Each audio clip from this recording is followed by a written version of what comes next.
नमस्कार। आज गोटे आम विशेष खबर आम आलोचना करवा जहाँकि बर्तमान राज्य राजनीति को जो भाव में संघर्षपूर्ण वातावरण रही भारतीय जनता पार्टी विजु जनता दल और जातीय कांग्रेस बर्तमान जो भाव में विभिन्न दल जो आरोप लगाऊँगी विभिन्न समय चर्चा भी है चर्चा धीरे धीरे चर्चा जोर धरुची किंतु कथा कौन कि विजु जनता दल लंबा समय धरी जो शासन कर चली किंतु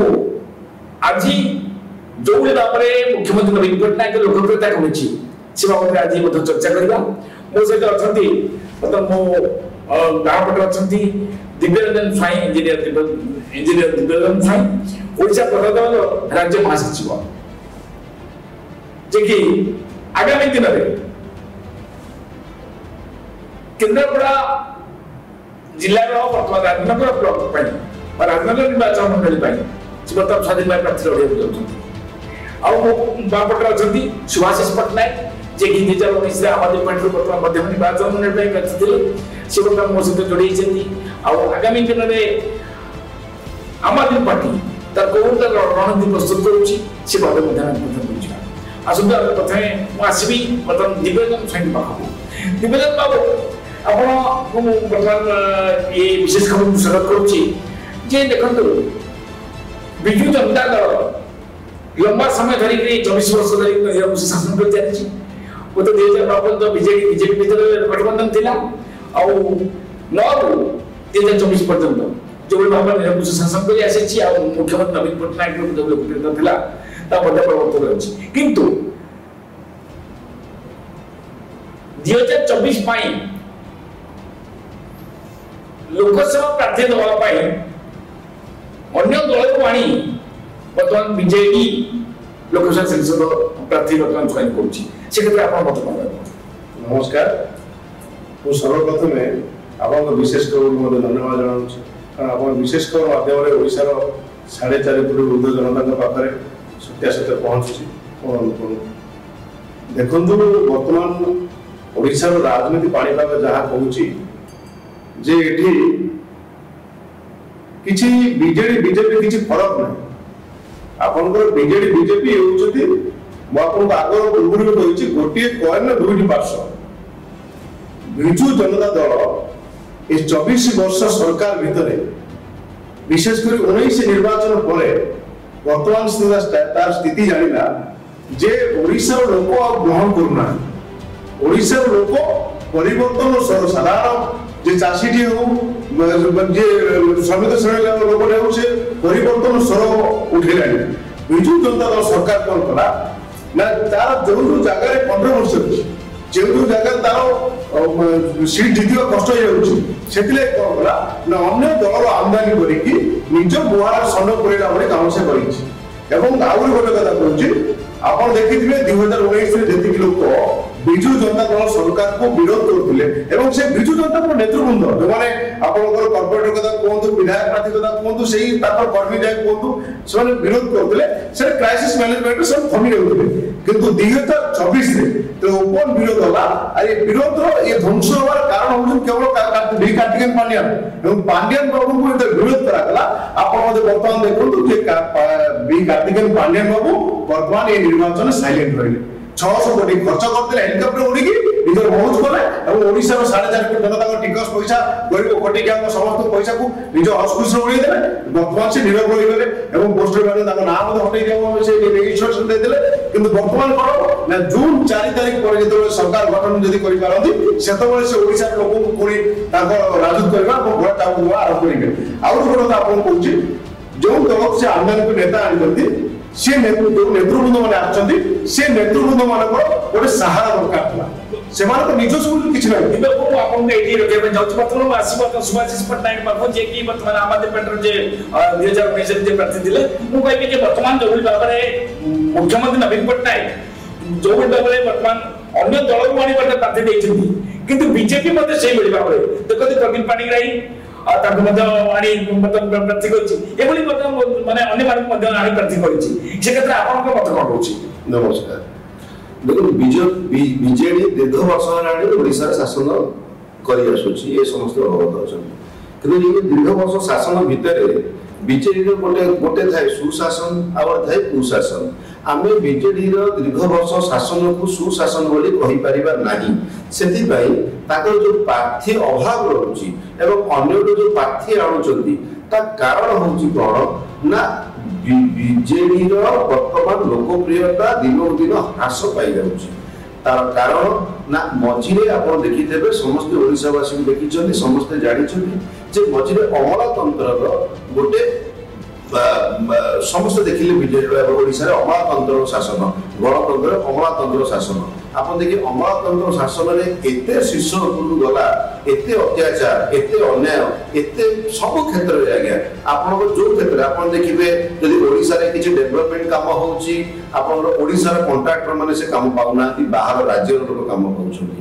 ଆପଣ ଦେଖିବେ ସିଟିଂ ମିନିଷ୍ଟର ଆପଣ ଜାଣିଥିବେ ନବ ଦାସ ସିଟିଂ ମିନିଷ୍ଟରଙ୍କୁ ହତ୍ୟା କରି ଦିଆଗଲା ତା ଉପରେ ବି ସେ କଥା କୁଆଡ଼େ ଉଭେଇଗଲା ତାର କିଛି ପତା ମିଳିଲା ନାହିଁ। ତେଣୁ ନାରୀ ନିର୍ଯାତନା 25 ବର୍ଷ ଭିତରେ ଆପଣ ଗଣିଲେ ଲମ୍ବା ଲିଷ୍ଟ ଅଛି ନାରୀ ନିର୍ଯାତନାର ଓଡ଼ିଶାରେ। ତେଣୁପାଇଁ ଏ ସବୁ କ୍ଷେତ୍ରରେ ବେରୋଜଗାରକୁ ରୋଜଗାର ନାହିଁ ଆପଣ ସେ ସବୁ ଛାଡ଼ନ୍ତୁ ଆଜ୍ଞା ଭୁବନେଶ୍ୱରରେ ଯଦି ଆପଣ କୋଉଠି ଗୋଟେ କିଏ ମେଡିସିନ କିଣିବା ଗୋଟେ ଗାଡ଼ି ଥରେ ଗୋଟେ ଯାଇଥିବ ପିଉଚ ହେଲା କହିବେ ତାକୁ ଆମକୁ ପଇସା ଦିଅ ପ୍ରତ୍ୟେକ ପାଦରେ ଲୋକ ପଇସା ଦଉଛନ୍ତି ମାନେ ପାଦେ କର ଏଇ ଯୋଉ ଶାସନ ଯୋଉ କଲେ ଏ ଶାସନରେ ଲୋକ ଜନତା ଅସନ୍ତୁଷ୍ଟ ରହିଲେ ଏବଂ ପ୍ରାର୍ଥୀ ଯୋଉ ପ୍ରାର୍ଥୀ ମାନେ ଆଗକୁ ଥିଲେ ବିଜେଡି 25 ବର୍ଷ ଭିତରେ ଆଜ୍ଞା ନେତା ତିଆରି କରିନାହାନ୍ତି ତାଙ୍କୁ ଗୋଟେ ବ୍ୟକ୍ତି ଦରକାର ଯିଏ କି ତାଙ୍କ କଥା ମାନିକି ରହିବ ସେଇଭଳିଆ ସେମାନେ ଭଲ କରିବ ଏକଦମ ତ ସେଇଭଳି ଲୋକଙ୍କୁ ଆଣିକି ରଖିଲେ ଯଦି ନେତା ତିଆରି କରିଥାନ୍ତେ ତାହେଲେ ଆଜି ଗୋଟେ ବାହାର ରାଜ୍ୟର ଲୋକ ଆସିକି ଏଠି ଶାସନ କରୁନଥାନ୍ତା ବା ଏଠି ଆସି ଦବଙ୍ଗିରି ଦେଖାଉନଥାନ୍ତା ବା ଏଠି ଆସିକି ତାର ପତିଆରା ଦେଖାଉନଥାନ୍ତା। ଓଡ଼ିଶାରେ ମା ମାନେ ଅଛନ୍ତି ପିଲାମାନେ ବି ଅଛନ୍ତି ତାଙ୍କ ପୁତ୍ର ମାନେ ଅଛନ୍ତି ଓଡ଼ିଶା ମାଟିରେ ଏମିତି ଯୋଗ୍ୟ ପୁତ୍ର ବି ଅଛନ୍ତି କିନ୍ତୁ କରିବା କ'ଣ ଗୋଟିଏ କଥା ଏଠି ମୁଁ କହିବି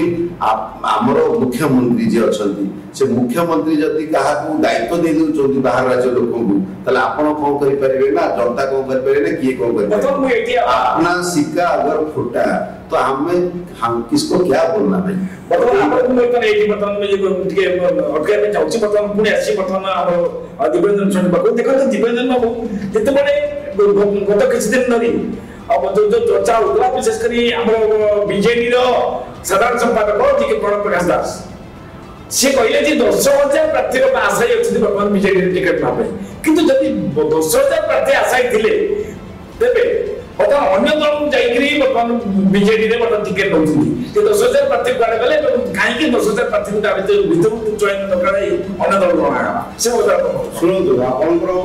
ମୁଁ ପ୍ରଣବ ପ୍ରକାଶ ଦାସଙ୍କ କଥା ଆପଣ ଗୋଟିଏ କଥା କହୁଛି 10,000 କଥା ତ ଗୋଟେ କଥା ଆପଣଙ୍କର ସମ୍ବଲପୁରରେ କ'ଣ ଗୋଟିଏ ପ୍ରାର୍ଥୀ ମିଳିଲେନି ଯେ ଏଠୁ ଜଣେ ଯାଜପୁର ଯାଇ ସମ୍ବଲପୁରରେ ଲୋକସଭା ପ୍ରାର୍ଥୀ ହେଇଛନ୍ତି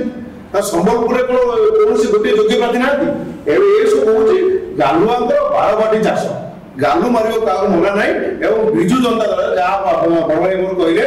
ବିଜୁ ଜନତା ଦଳରେ ଆଜି ଯାଏ ଗୋଟେ ନେତା ତିଆରି ହେଇନାହାନ୍ତି ଏ ଯୋଉମାନେ ତିଆରି ହେଇଛନ୍ତି କେବଳ ଗୁଲାମ କରିବା ପାଇଁ ମାନେ ଅମଳାର ଏବଂ ଇଏ ଆମର ଅପାର ମୁଖ୍ୟମନ୍ତ୍ରୀ ଯିଏ ଅଛନ୍ତି ନବୀନ ବାବୁ ଯାହାକି ଆମର ପଞ୍ଚା ଓଡ଼ିଆରେ କହନ୍ତି ସ୍ୱାମୀର ଅଯୋଗ୍ୟ ପରେ ସ୍ତ୍ରୀ ଶୋଇକି ଚାପୁନା ବନେ ଆମେ ଯାହାକୁ ମୁଖ୍ୟମନ୍ତ୍ରୀ କରି ଆସନ ଗାଦିରେ ବସେଇଛୁ ତାକୁ ସାଧାରଣ ଜନତା ଚାହୁଁଛୁ ତାଙ୍କ ଦଳ ନେତ୍ରୀ ଏବେ ଆପଣ 4 ଦିନ ତଳେ ଯେ କେନ୍ଦ୍ରାପଡ଼ାର ପୂର୍ବତନ ବିଧାୟକ ଏବଂ ବିଧାୟିକା ଏବଂ ବିଧାୟକଙ୍କ ଝିଅ डॉक्टर शिप्रा मलिक सी मत भेटी पाले मुख्यमंत्री को सी मत गेट पर भेटी आसिले आपण साधारण जनता कथा कोन कहउछ बतन मो आपण एठी के पे जाउछ बतन पुनी आसी बतन सुभाषिष बाबू को देखंतु बिजु जनता दल बतन जबरे बाबरे प्रार्थी चयन रे बतन अन्य दल चयन करूछ बा प्रार्थी बतन प्रार्थी घोषणा करूछ किंतु कथा होछ बतन कि कांग्रेस को हम जदी हमें बतन कांग्रेस को दिबा देखंतु आजी सुरेश राउतराय को 6 वर्ष पे वर्तमान सस्पेंड करा किंतु कांग्रेस जो विगत रे कते दिन धरी जब अजय कुमार जब नेले बर्तमान प्रभारी दायित्व नेले से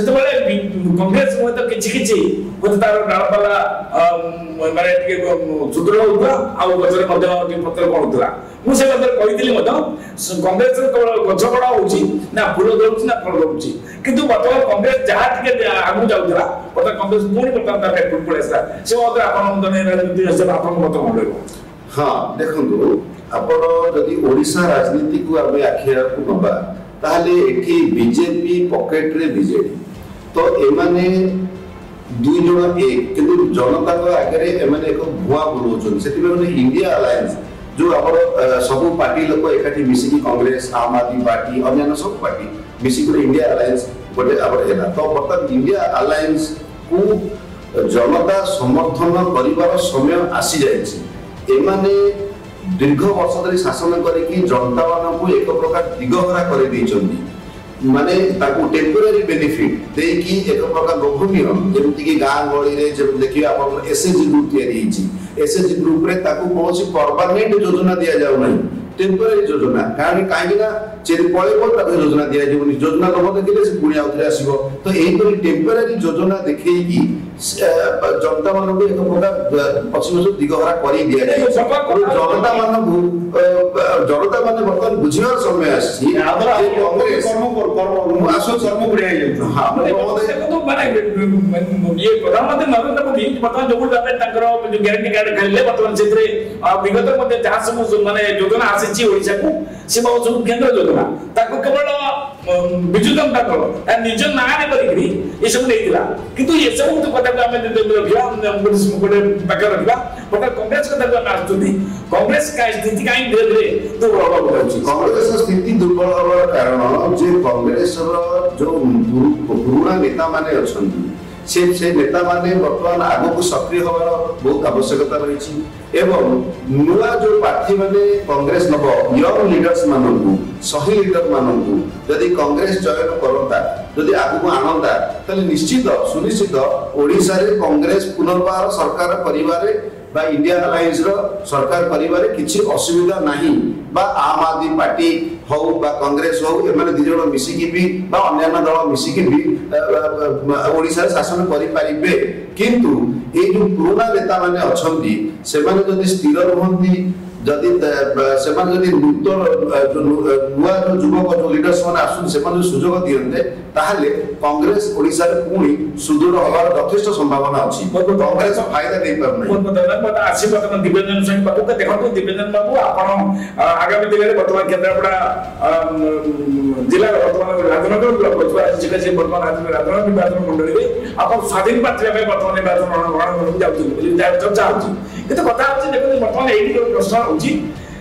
जे केन्द्रापड़ा निर्वाचन मंडली बर्तमान एपरी स्थिति पहुंची बर्तमान राजनगर पट्टामुंडी निर्वाचन मंडल कथा हम देखा से गत थर आम जेल अंशुमान महांती देले बर्तमान कैंडिडेट थे कांग्रेस सी किंतु आज पुणी बीजेडी आसिले बीजेडी को आसिले ये बाबद मत देख बीजेडी भाविया कथा बापा को जब कौन कारण दर्शाई मुख्यमंत्री नवीन पट्टनायक बहिष्कार करते पुणी बर्तमान निगला पुणी बर्तमान लोकसभा सांसद टिकट दिखाई आप भाई कि आगामी दिन में बीजेडी केन्द्रापड़ा तार जो लोकसभा रे जो तथा अनुभव मानते थे हमर स्टार ये थे फिल्म स्टार थे कि बर्तमान बीजेडी बर्तमान देछ अंशुमान महांती देछि आपण भाई करछथि आगामी दिन ताकर स्थिति से मजबूत होगा अछि आ धीरे धीरे मजबूत हे परिबुनी सुनु तुम आपन को ए पचाले मन स्पष्ट कहूछि 2014 रे निर्वाचन होइतला सेतबेले जे भारतीय जनता पार्टी केन्द्रापड़ा लोकसभा प्रार्थी थे विष्णु दास से पाइले 1,14,000 2019 रे जेतले भोजेंद्र बाबू भारतीय जनता पार्टी सांसद प्रार्थी हेले से पाइले 4,23,000 भोट किंतु मु 9टा ब्लॉक निर्वाचन समय बुलिछि 9टा ब्लॉक रा हवा कहूछि जे भोजेंद्र बाबू लोक भोट दैछन मु आपन स्पष्ट कर दउ जेठी जे अनुभव महांती के लोक भोट दे लोक अनुभव महांती भोट देथिले और तासो आपन कोन आवश्यक पड़िथिला जे 2019 एप्रिल 26-27 शुक्रवार शनिवार ସେତେବେଳେ ମଧ୍ୟ ନବୀନ ବାବୁ ଏବଂ ପାଣ୍ଡିଆନ ବାବୁ 2 ଦିନ ଧରି କେନ୍ଦ୍ରାପଡ଼ା ଡେରା ପକାଇଥିଲେ। ନିର୍ବାଚନ ଶେଷ 29 ତାରିଖ ଥିଲା ଆମ କେନ୍ଦ୍ରାପଡ଼ା ନିର୍ବାଚନ, ଚତୁର୍ଥ ପର୍ଯ୍ୟାୟ ନିର୍ବାଚନ, ଏବଂ 2 ଦିନ ଡେରା ପକାଇଥିଲେ। ଏବଂ ନିର୍ବାଚନ ସରିଲା ଯେତେବେଳେ ଏମାନେ ସବୁ ଆକଳନ କରିସାରିଲେ, ସର୍ଭେ ଆସିଲା, ସେତେବେଳେ ଜିଲ୍ଲାପାଳ ଥିଲେ ଦାଶରଥୀ ଶତପଥୀ, ତ ସବୁ ସର୍ଭେ ଆସିଲା, ରାତାରାତି ଦାଶରଥୀ ଶତପଥୀଙ୍କୁ ଟ୍ରାନ୍ସଫର କରାଗଲା ଏବଂ ଫନି ହେଲା ଆପଣଙ୍କର ପୁରୀରେ, ଫନି ହେଲା ଖୋର୍ଦ୍ଧାରେ, ଫନି ହେଲା ଭୁବନେଶ୍ୱରରେ, ଫନି ହୋଇନଥିଲା କେନ୍ଦ୍ରାପଡ଼ାରେ। ଆପଣ କେନ୍ଦ୍ରାପଡ଼ା ଯଦି ଆପଣ ପଚାରନ୍ତୁ 2019 ର କଥା, ଫନି ସମୟରେ ଗଛର ପତ୍ରଟି ଧରିନି, କଣ ଆବଶ୍ୟକ କଲା ନବୀନ ବାବୁଙ୍କର ଯେ ଷ୍ଟ୍ରଙ୍ଗ ରୁମ୍ ମିଟିଂ କରିବା ଏବଂ ତା ଚାରିପଟା ପୋଲିସ ଫୋର୍ସ ଲଗେଇକି ସେତେବେଳେ ନିର୍ଦ୍ଦେଶ କରିଥିଲେ ଆପଣ ଏସପି କାହା ପୁରେଇ ଦେଲେ ନାହିଁ। ଏବଂ ଯେତେବେଳେ ଭୋଟ କାଉଣ୍ଟିଂ ହେଲା, ଏସି ରୁମ୍ ପିସିର ବାଲାଟ ବାହାରିଲା ଏବଂ ବିସି ରୁମ୍ ଏସି ବାଲାଟ ବାହାରିଲା। ଏବଂ ଯେତେବେଳେ ଆପଣଙ୍କର ଗୋଟେ ପୋଲିଂ ସରୁଛି, ପୋଲିଂ ଅଫିସର ଏବଂ ଏଜେଣ୍ଟ ଯୋଉମାନେ ରହୁଛନ୍ତି, ଗୋଟେ EVM number suppose EVM number 212 ଖଣ୍ଡ ପୋଲିଂ ହେଲା, ସିଲ୍ ହେଉଛି, ପୋଲିଂ ଅଫିସର ସାଇନ୍ କରୁଛନ୍ତି, ଏଜେଣ୍ଟ ମାନେ ସାଇନ୍ କରୁଛନ୍ତି, କିନ୍ତୁ କାଉଣ୍ଟିଂ ହେଉଛି 212 ପୋଲିଂ ଅଫିସର ସାଇନ୍ କରିଦେଇଛି, ଏଠି 380 ବାହାରୁଛି ରେଜଲ୍ଟ। ଏବଂ ତାପରେ ଗୋଟେ ଭୁଲ ବାର ମିଷ୍ଟେକ୍ ହେଇଛି, ଯୋଉଟା ଓଡ଼ିଶାବାସୀ ଜାଣିଛନ୍ତି ଘଟଣା କଣ ଏବଂ କେନ୍ଦ୍ରାପଡ଼ାବାସୀ ଜାଣିଛନ୍ତି ଯେଉଁ ଭୁଲ 2024 ରେ କେନ୍ଦ୍ରାପଡ଼ାବାସୀ କରିବେ ନାହିଁ। ପାହାଡ଼ ଆଗରେ ଛିଡ଼ା ହେଲେ କେହି ପାହାଡ଼ ସମାନ ହେଇପାରିବେ ନାହିଁ। ତେଣୁ କେନ୍ଦ୍ରାପଡ଼ାବାସୀ ଜୁନ୍ 1 ରେ ତାର ଜବାବ ଦେବେ ଇଭିଏମ୍ ରେ। ଏବଂ ଆପଣ ଆଜି ଲେଖି ରଖନ୍ତୁ 2024 ରେ କେନ୍ଦ୍ରାପଡ଼ାରେ ସାଂସଦ ଭାବେ ବୈଜୟନ୍ତ ବାବୁ ଜିତିବେ। ମୁଁ ଭାରତୀୟ ଜନତା ପାର୍ଟି ହିସାବରେ କହୁନି, ଗୋଟେ ଲୋକ ହିସାବରେ ଏବଂ ଜଣଙ୍କ ଉପରେ ଯଦି ଅତ୍ୟାଚାର କରାଯାଇଛି, ଅନ୍ୟାୟ କରାଯାଇଛି, ଲୋକଙ୍କୁ ମିଛ ନିନ୍ଦା ଦିଆଯାଇଛି ଏବଂ ଅଂଶୁମାନ ବାବୁଙ୍କୁ ଲୋକ ଗ୍ରହଣ କରିବାକୁ ମୁଁ ଆଶା କରୁନାହିଁ। କାହିଁକି ନା ଅଂଶୁମାନ ବାବୁ ନିଜର ଅସ୍ତିତ୍ୱ ହରେଇ ରାଜନଗର ବିଧାନସଭାକୁ ଛାଡ଼ି ଆଜି କେନ୍ଦ୍ରାପଡ଼ା ଲୋକସଭା ସାଂସଦ ହେଇଛନ୍ତି। ଅଂଶୁମାନ ବାବୁ କହିପାରିବେ ନାହିଁ ଯେ କେନ୍ଦ୍ରାପଡ଼ା କେତିକି ସାଂସଦ କ୍ଷେତ୍ରରେ କେତେ ଭୋଟର ଅଛନ୍ତି, ସେ ନିଜ ନିର୍ବାଚନ କଥା ଦ୍ୱିତୀୟ କଥା କହିପାରିବେ ନାହିଁ। ତେଣୁ ଅଂଶୁମାନ ବାବୁ ଲୋକ ଗ୍ରହଣ କରିବେ ନାହିଁ। ଲୋକ 2024 ରେ ବୈଜୟନ୍ତ ବାବୁ ଭୋଟ ଦେବେ ଏବଂ ବୈଜୟନ୍ତ ବାବୁ ବିଜୟ ହେବେ। ଯୋଉ ଭୁଲ କରୁছে 19 ରେ ସେ ଭୁଲ କରିବେ ନାହିଁ। ବର୍ତ୍ତମାନ ମୁଁ ପୁଣି ଆସିବି ବର୍ତ୍ତମାନ ସୁଭାଷିଷ ପାଖକୁ। ସୁଭାଷିଷ ବାବୁ ଦେଖନ୍ତୁ, ଯୋଉଭଳି ଭାବରେ ବର୍ତ୍ତମାନ ଭାରତୀୟ ଜନତା ପାର୍ଟି ଯେବେ ଗଲା କିଛି ଦିନ ଧରି ବର୍ତ୍ତମାନ ତାର ଯୋଉ ପ୍ରାର୍ଥୀ ଚୟନରେ ଯୋଉ ଧୀରେ ଧୀରେ ଯୋଉ ବିଳମ୍ବ କରୁଛି, ସେ ଆପଣ ବିଳମ୍ବ ଯୋଉ ମାନେ ହଉଛି, ଆଉ କଣ ଆପଣ ଅନୁଭବ କରୁଛନ୍ତି? ବିଳମ୍ବ ହବାର କାରଣଟା କଣ? ବିଳମ୍ବ ହବାର କାରଣ ପ୍ରମୁଖ ଦିଟା ମୋ ମତରେ। ଗୋଟେ ହଉଛି ତାଙ୍କର ପ୍ରାର୍ଥୀ ଘୋର ଅଭାବ। ଭାରତୀୟ ଜନତା ପାର୍ଟିର ଲୋକପ୍ରିୟତା ସମ୍ପୂର୍ଣ୍ଣ ହ୍ରାସ ପାଇଗଲାଣି। ଦ୍ୱିତୀୟ କଥା ଯେ ସେମାନେ ସେଟିଂରେ ରହୁଛନ୍ତି, ଆପଣ ଯୋଗାଯୋଗ ତାଙ୍କର ବ୍ୟବସ୍ଥା କରୁଛନ୍ତି। ଆପଣ ଦେଖିବେ ବିଜେପି ଆଉ ବିଜେଡି ଉଭୟ ହାରିବା ଦରକାର, ଉଭୟ ବିଦାୟ ନେବା ଦରକାର। କାହିଁକି ନା ବିଜେପି ଯାହା ପ୍ରତିଶ୍ରୁତି କରି ଆସିଛି ତା ମ୍ୟାନିଫେଷ୍ଟୋ 2014 ଠୁ ଆରମ୍ଭ କରି ବର୍ତ୍ତମାନ ସୁଦ୍ଧା କୌଣସି 2 ବର୍ଷକୁ 2 କୋଟି ରୋଜଗାର ଦେବ, କାହିଁକି କିଛି ଦେଲେ ନାହିଁ। ବିଜେପି ନାଁରେ ଗୁଡ଼େ ଆରୋପ ଅଛି, 10 ଲକ୍ଷ ଟଙ୍କା ଦେବା ସିଏ ବି ଦେଲା ନାହିଁ। ଏମିତି ଅନେକ ଆରୋପ ଅଛି, ତ ସେ କଥା ନାହିଁ। କିନ୍ତୁ ବିଜେପି ର ବର୍ତ୍ତମାନ ଦେଖନ୍ତୁ ଗୋଟିଏ ବ୍ୟକ୍ତିକୁ 2.5 ଲକ୍ଷ କୋଟି ଟଙ୍କା ଗୋଟିଏ ଲୋକକୁ ବିଜେପି ଦେଇଦେଲା। ତା ନାଁରେ ତା ନାଁରେ ରେଲୱେ ଷ୍ଟେସନ, ଆପଣଙ୍କର ଏୟାରପୋର୍ଟ, ଆପଣଙ୍କର ସେଲ୍, ଆପଣଙ୍କର କୋଇଲା, ଆପଣଙ୍କର ବିଜୁଳି, ଆପଣଙ୍କର ପାଣି, ଆପଣଙ୍କର ହସ୍ପିଟାଲ, ଏଭ୍ରିଥିଙ୍ଗ ଗୋଟିଏ ଲୋକ ଆଦାନୀ କି ସେ ଗୋଟିଏ ଲୋକ ପାଇଁ ପ୍ରଧାନମନ୍ତ୍ରୀ ଭାରତର ହେଲେ। ସାରା ଦେଶରେ 140 କୋଟି ପପୁଲେସନ ର ପ୍ରଧାନମନ୍ତ୍ରୀ ସେ ହେଲେ, କିନ୍ତୁ ଜଣ ପାଇଁ କାମ କଲେ। ହଁ, ଆଉ ଗୋଟେ କଥା କହିବି ଯେ ବିଜେପି ସବୁ ବିକିଦେଲା ବୋଲି ଆରୋପ ଅଛି। ମୁଁ କିନ୍ତୁ ଗୋଟେ କଥା କହିବି, ବିଜେପି ସବୁ ବିକିଛି, କିଛି କିଣିଛି ମଧ୍ୟ। ଆଜ୍ଞା, କଣ କିଣିଛି ନା ଚୁନାବ ଆୟୋଗ କିଣିଛି, ଇଡି କିଣିଛି, ସିବିଆଇ କିଣିଛି।